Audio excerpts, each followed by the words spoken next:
Page 110.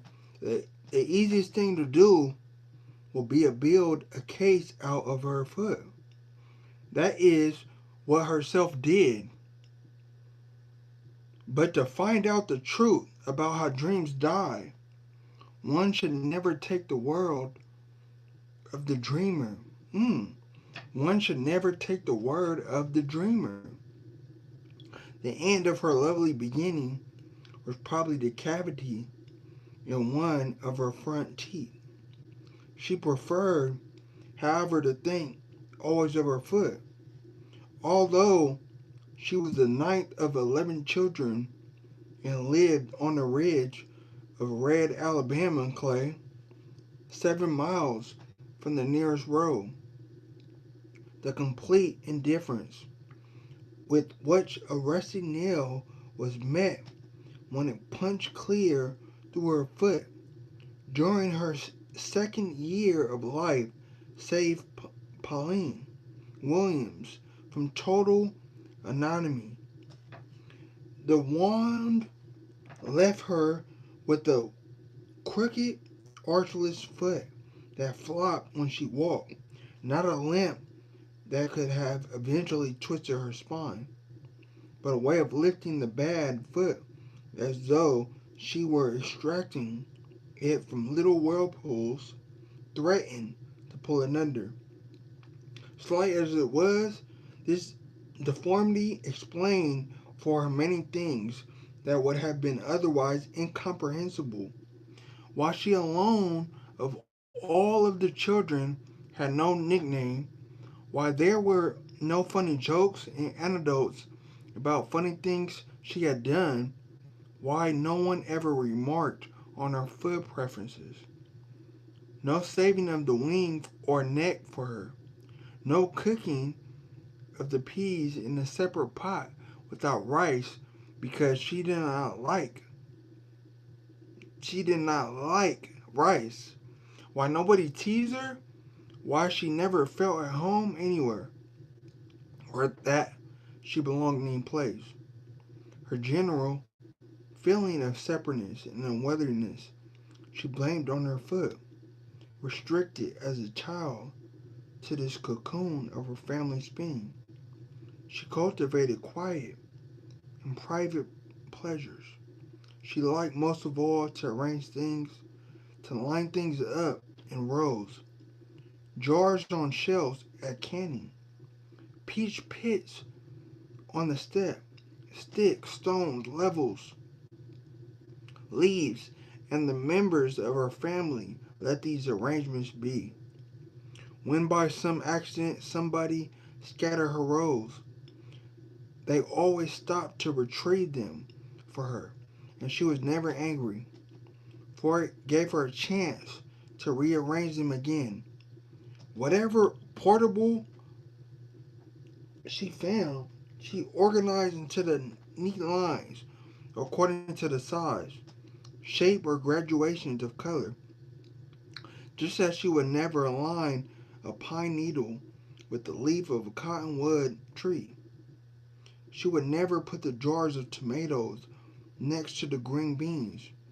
During all of her 4 years of going to school, she was enchanted by numbers and depressed by words. She missed, without knowing what she missed, paints and crayons. Near the beginning of World War I, the Williams discovered from returning neighbors and kin the possibility of living better in another place. In shifts, lots, batches mixed with other families, they migrated in 6 months and four journeys to Kentucky, where there were mines and millwork. When all of us left from down home and was waiting down by the depot for the truck, it was nighttime. June bugs were shooting everywhere. They lightened up a tree leaf, and I seen a stake of green every now and then. That was the last time I seen real June bugs. These things were up. They weren't June bugs. There's sometimes else folks here call them fireflies. Down home, they were different, but I can recollect the streak of green. I recollect it well. In Kentucky, they lived it in a real town, 10 to 15 houses on a single street, with water piped right into the kitchen. Ada and Fowler Williams found a 5 room frame house for their family. The yard was bounded by one white fence, against which Pauline's mothers planted flowers, and within which they kept a few chickens. Some of her brothers joined the army. One sister died, and two got married, increasing the living space and giving the entire Kentucky venture a feel of luxury. The relocation was especially comfortable to Pauline, who was old enough to leave school. Miss Williams got a job cleaning and cooking for a white minister on the other side of town, and Pauline, now the oldest girl at home, took over the care of her house. She kept the fence in repair, pulling the pointed stakes erect, securing them with bits of wire, collecting eggs swept, cooked, washed, and minded the two younger children, a pair of twins called Chicken and Pie, who were still in school. She was not only good at housekeeping, she enjoyed it. After her parents left for work and the other children were at school or in mines, the house was quiet. The stillness and isolation both calmed and energized her. She could arrange and clean without interruption until 2 o'clock when Chicken and Pie came home. So this was the bluest eye. We're gonna stop right there. I read 3 pages for y'all. We're gonna stop at page 113. So later tomorrow, that's where we're gonna start at. And this was the bluest eye by Toni Morrison. Everybody was talking about why you read every day. Well, you know, my coma, it caused me to have issues with my reading and expressing words correctly. So I read because I see how much it helped me. And if y'all not reading, pick up a book. You know, it'll help y'all.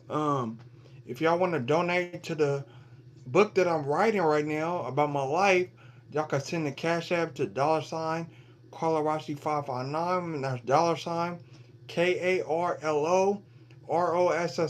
559. That's KarloRossi 559. I appreciate y'all support. If not, y'all just tune in is even a much it's a lot for me. So I deeply appreciate that. Hope y'all enjoyed y'all day. Keep thriving, reaching your goals. The best is yet to come. We're global.